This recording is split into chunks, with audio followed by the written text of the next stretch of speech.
BMC खिचडी घोटाळा प्रकरणी सूरज चव्हाण यांना अटक करण्यात आली। ईडीकडून सूरज चव्हाण यांना अटक करण्यात आली आहे। सूरज चव्हाण हे आदित्य ठाकरे यांचे निकटवर्ती आहे। सूरज चव्हाण यांची आदित्य ठाकरे यांचे निकटवर्ती अशी ओळख देखील आहे। मात्र सूरज चव्हाण यांना याआधी काही दिवस ईडीकडून चौकशी करण्यात आली। चौकशीला ते उपस्थित होते। चौकशीला त्यांनी सहकार्य केलं।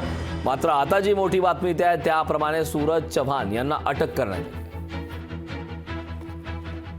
जे भाजप विरोधी वातावरण तयार होत आहे त्या सगळ्या वातावरणाच्या पार्श्वभूमीवर जाणीवपूर्वक अगदी सूडबुद्धीने आज सूरज चव्हाण यांच्यावर ईडीने कारवाई केली।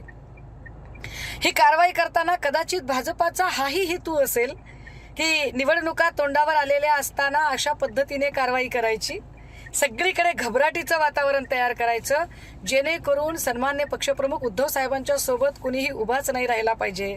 पण भाजपा भ्रमात आहे।